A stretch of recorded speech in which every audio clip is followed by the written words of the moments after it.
Sir आपका नाम बोलिए। मैं डॉक्टर लईकुर रहमान खान। आपके पास कौन कौन सी इलाज होती है सर? हमारा हॉस्पिटल तकरीबन 30 साल से काम कर रहा है और हमारे पास मानसिक बीमारियों का तो इलाज होता ही होता है, जैसे पागलपन है या सिजोफ्रेनिया जिसे कहते हैं या डिप्रेशन कहते हैं। लेकिन इसके अलावा जो नशे की जो चीज़ें हैं उसके बारे में हमारे पास सबसे ज़्यादा ज़ोर दिया जाता है। दारू मुक्ति पर हमारे पास सबसे ज़्यादा ज़ोर दिया जाता है। मैं समझता हूँ कि सारे मराठवाड़ा में सबसे ज़्यादा दारू मुक्ति के जो पेशेंट्स हैं वो हम ही ने देखे हैं और ये तकरीबन 30 साल से हमारे पास सर्विस चल रही है और इसके काफ़ी अच्छा अल्हम्दुलिल्लाह रिस्पॉन्स आया है हमें। इतने वर्षों की यात्रा में सबसे बड़ी उपलब्धि क्या रही थी?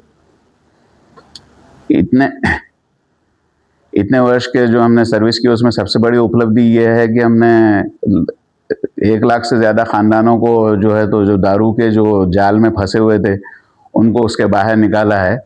और साथ ही साथ अगर जो दिखने वाली उपलब्धि अगर आपको बताना है, जो ज़ाहिर है कि बस सिर्फ सिंबॉलिक होती है, वो ये है कि महाराष्ट्र गवर्नमेंट की तरफ से हमें जो है तो व्यसन मुक्ति में काम करने के लिए भी एक अवार्ड मिला है। तो ये एक बता सकते हैं, लेकिन वो अवार्ड तो सिंबॉलिक है। असल जो अवार्ड है वो हमें ये मिला है कि हमने 1 लाख से ज़्यादा ख़ानदानों को दारू के जो जाल में फंसे हुए थे उससे उनको मुक्त किया है। ये हमें मरीजों का विश्वास बनाए रखने का राज क्या है? मरीजों को का जो विश्वास बनाए रखने का जो सबसे बड़ा राज ये है कि हमें जो है तो उनके साथ ट्रांसपेरेंट होना चाहिए, खुला होना चाहिए कि हम उनको बताते हैं कि भाई सर आपको ये बीमारी है, उसकी बीमारी का ये कारण है और उसका ये तरीक़े का इलाज है।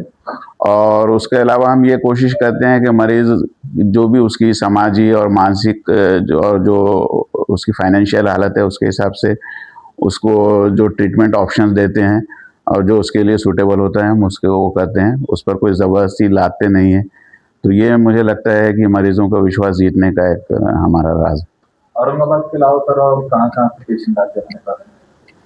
हमारे पास तकरीबन पूरे महाराष्ट्र से पेशेंट्स आते हैं, पुणे है, नागपुर है। उसके अलावा हमारे विज़िट्स भी होते रहते हैं, जैसा जालना को हमारा विज़िट होती है, उसके अलावा परभनी को भी में भी हमारा एक हॉस्पिटल है और औरंगाबाद के सारे जो ताल्लुक़ है वहाँ पर भी हम विज़िट्स करते रहते हैं। तो ये काफ़ी जगह पर हम लोगों के पेशेंट्स आते रहते हैं। गरीब और ज़रूरतमंद लोगों के लिए क्या विशेष योजनाएं हैं? विशेष योजना एज सच तो ESIS में और उसमें जो है वो आ सकते हैं पेशेंट, लेकिन गरीब लोगों के लिए हम खुद अपने तौर पर अगर उनके पास कोई कार्ड्स नहीं है तब भी अगर वो गरीब हैं तो हम खुद अपने तौर पर उनकी जो है तो फीस कम करते हैं या बहुत ही गरीब रहे तो उनको माफ़ कर देते हैं। उसके अलावा हर साल हम जो विशेष जो दिन होते हैं जैसे 15 अगस्त है, 26 जनवरी है या 1 जुलाई है या और कोई दिनों पर, या अगर सामाजिक और जो पॉलिटिकल जो लोग हैं अगर वो तैयार होते हैं तो हम फ्री कैंप्स भी लेते हैं और हमने बिलाशुबा हमने 100 से ज़्यादा फ्री कैंप्स लिए हैं, न सिर्फ संभाजी नगर या औरंगाबाद शहर में बल्कि इसके अलावा और ज़िले के पूरे तालुक़ों में और जालना ज़िले के भी पूरे तालुक़ों में और बीड़ में और जो है तो ये परभनी के पूरे तालुक़ों में हमने जो है तो फ्री कैंप्स लिए हैं। तो ये फ्री कैंप्स की भी हमारी योजना है। हम जो है ये जो रील बना रहे हैं आप, इसके थ्रू भी हम आह्वान करते हैं जो सामाजिक और जो पॉलिटिकल जो कार्यकर्ता हैं उनको कि अगर वो चाहें कि उनके एरिया में अगर वो गरीब लोगों के लिए फ्री कैंप्स लेना चाहते हैं तो हम उसके लिए हमेशा तैयार है। और आप आ ही गए हैं इसलिए हम बता दें कि 15 अगस्त को जो है तो हम एक जो कटकट गेट एरिया है वहाँ पर एक फ्री कैंप लेने वाले हैं, चाहे तो लोग हमारे साथ आ सकते हैं। Thank you. आज के समय में स्वास्थ्य में बड़ी चुनौती क्या लगती है सर? किसमें? स्वास्थ्य सेवाओं में। आज के समय में स्वास्थ्य सेवा में सबसे बड़ी चुनौती ये है कि इंटरनेट आ जाने की वजह से लोगों को कच्ची पक्की मालूमात मिल गई हैं, खासतौर पे जो आधे पढ़े लिखे लोग हैं तो वो लोग डॉक्टर पर जल्दी से विश्वास करने के बजाय उनसे जो है तो आड़े टेढ़े सवालात पूछते रहते हैं। तो ये एक चैलेंज अभी नया आ रहा है, तो ये एक हो सकता है। तो मैं ये समझता हूँ कि आप जो भी लोग हैं वो जो हैं सबसे पहले तो आप ये करें कि आप ये तय करें कि कौन सा डॉक्टर आपको लगता है कि सबसे अच्छा और या समझदार या ईमानदार है, और या जो है तो आपको कॉम्पिटेंट जिसको कहेंगे कि करने के काबिल है, और एक बार आपने जब डॉक्टर तय कर लिया तो फिर आप जो है तो उसके बात पर उसको यकीन करके चलें। नो डाउट कस्टमर का, क्लाइंट का या पेशेंट का ये राइट है कि वो सवाल पूछे, लेकिन सवालात पूछने की भी और जवाब देने की भी एक हद हो सकती है, जिसके बाद फिर जो है तो एक प्रॉब्लम्स क्रिएट हो सकते हैं। तो मैं समझता हूँ कि सवालात ज़रूर पूछिए आप अपने डॉक्टर से, और डॉक्टर को भी चाहिए कि वो उनके जवाबात दे, लेकिन ये सवाल जवाब एक सेटिस्फैक्शन के लिए होना चाहिए, ना कि डॉक्टर के नॉलेज को टेस्ट करते बैठने के लिए या उसके लिए। ये भी एक बात है जो हो सकती है। सर भविष्य में आगे हॉस्पिटल का विजन क्या है और क्या नई योजनाएं ऐड करना है? भविष्य में हम इसमें एक साइकोलॉजिस्ट को ऐड करेंगे जो काउंसलिंग वगैरह कर सकते हैं। दूसरा ये कि और भी बढ़ा सकते हैं हम कैपेसिटी हॉस्पिटल की, और जो भी विजिट्स जो और जो है तो हम नेट के थ्रू लोगों को ज़्यादा से ज़्यादा साइकोलॉजिकल जो साइको हेल्थ है उसके बारे में ज़्यादा से ज़्यादा इंफॉर्मेशन दे रहे हैं। ये सब हमारे प्लान्स हैं जो हम कर रहे हैं। सर जो पहली बार आपके हॉस्पिटल में इलाज करने के लिए आने वाले हैं उन्हें क्या संदेश देना चाहिए? जो भी लोग यहाँ पर इलाज करने के लिए आने वाले हैं उनको हम एक ये संदेश देंगे कि जो मानसिक बीमारी है वो भी जिस तरह एक बीमारियाँ होती हैं अलग अलग किस्म की, उस किस्म की ही एक बीमारी है, और उसके लिए भी डॉक्टर हैं अवेलेबल।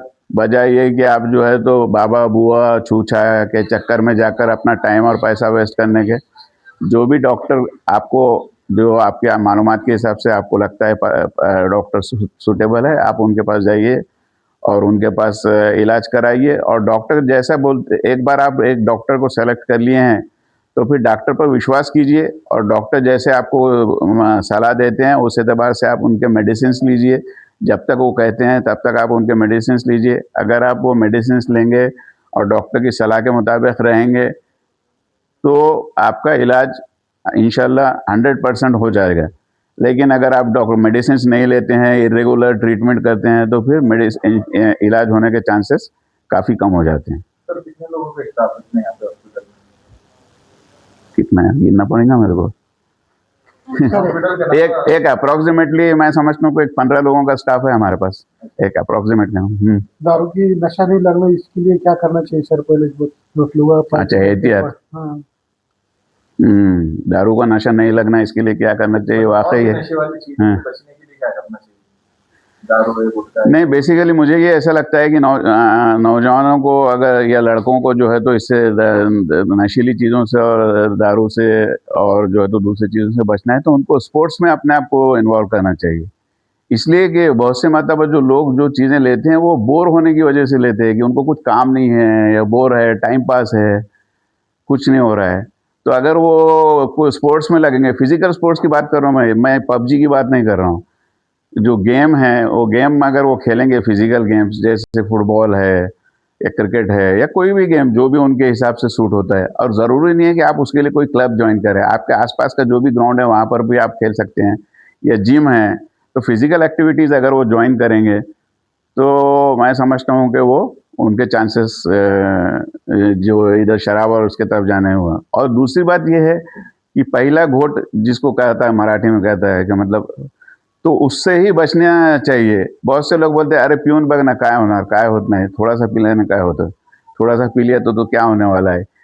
पिऊन तर बघ, तू आतापर्यंत कधी पिलंच नाही तर तुला माहीत नाही, पिला नहीं तो माहीत काय, जो पीता नहीं उसको क्या पता है कि क्या है उसका। तो इस किस्म के जो चैलेंजेस देते हैं तो उसको बोलते हैं देख भैया मैं चैलेंज हार गया हूँ, मुझे ये चैलेंज एक्सेप्ट करना नहीं है, ये और क्यों नहीं पीऊँ, थोड़ा सा पी ले, क्या होता है ऐसा वैसा। तो इस किस्म की जो बातें होती है उसमें नहीं पीना चाहिए, पहली बारी में आपको इनकार करना चाहिए। और जैसा कि मैंने कहा कि अगर आप और दूसरा ये कि मैं समझता हूँ कि अगर आपके अच्छे संस्कार रहेंगे, आप चाहे तो आप अच्छे से मतलब जो है तो कोई अगर फिजिकल सोशल एक्टिविटीज़ में इन्वॉल्व रहता है, अच्छे सोशल एक्टिविटीज़ में, तो वो भी एक चांसेस है। और जो है तो थोड़ा सा स्पिरिचुअल भी होना चाहिए, जैसे नमाज़ पढ़ रहे हैं आप, या जो है तो आप जो थोड़ा सा आप कभी जो धर्म भी कर रहे हैं, जा रहे हैं आ रहे हैं, तो उससे आपको एक किस्म का अटैचमेंट लगता है अपर पावर से, सुपर पावर से, जो भी है। तो उससे भी ये इसमें पढ़ने के चांसेस कम हैं। अगर आप अपने आप को बहुत ज़्यादा लिबरल समझें, कुछ नहीं होता है, क्या होता है, my my body my choice, my life my choice, इस किस्म के जो जुमले हैं उनसे आपको बचना चाहिए। कि इसलिए कि आप खुद अकेले नहीं हैं, आप अकेले पैदा नहीं हुए हैं, आप अकेले नहीं हैं, आप पर पूरी आपकी फैमिली है।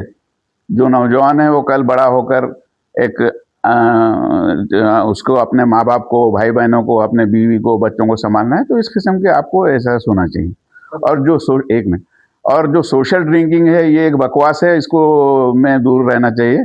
और दूसरा और एक ये है कि गलत फहमी ये भी फैलाई जाती है कि थोड़ी सी क्वांटिटी में शराब जो है तो हार्मफुल नहीं है, नुकसानदार नहीं है, या अगर वीक में एक बार दो बार आप पीते हैं तो उससे आपको कोई नुकसान नहीं है, ऐसा नहीं है। मॉडर्न रिसर्च ने क्लियर कर दिया है कि अल्कोहल का एक ख़तरा भी आपके लिए नुकसानदार हो सकता है। और ख़ास तौर पे लड़कियों के लिए, लड़कियों को आजकल लड़कियों में भी ये रुझान पीने का बढ़ता जा रहा है। इसलिए मैं अपनी बेटियों से कहूँगा कि प्लीज़ ये चक्कर में मत आइए, आप पे बहुत ज़्यादा जिम्मेदारी है, आप पे न सिर्फ आपकी बल्कि आने वाली नस्ल की भी जिम्मेदारी है। तो प्लीज़ एहतियात कीजिए। सर हॉस्पिटल का नाम, एड्रेस और टाइम? हॉस्पिटल का नाम हमारा राहत हॉस्पिटल है। ये नहीं पूछे आपने कि हमने ये हॉस्पिटल का नाम ये क्यों रखे? ये नाम हमने इसलिए रखे कि हम ये चाहते हैं कि जो भी यहाँ पर हमारे पास आए उसको राहत मिले इंशाल्लाह। तो इसीलिए हमने इसका नाम राहत हॉस्पिटल रखे। और वाकई ये क्लिक हुआ है ये नाम, तो लोग आके बोलते हैं हाँ हमको राहत मिली है, राहत मिली है बोल के। तो वाकई राहत। और हॉस्पिटल का एड्रेस जो है तो हरसुल में है हमारा, हरसुल पुल के पास, जलगांव रोड, छत्रपति संभाजी नगर, औरंगाबाद। और दूसरा इसका 24 आवर्स इमरजेंसी सर्विसेज है, लेकिन रेगुलर सर्विसेज सुबह 10 से शाम में 6 बजे तक। Thank you. खाली बैठना अच्छी बात नहीं सर, है ना?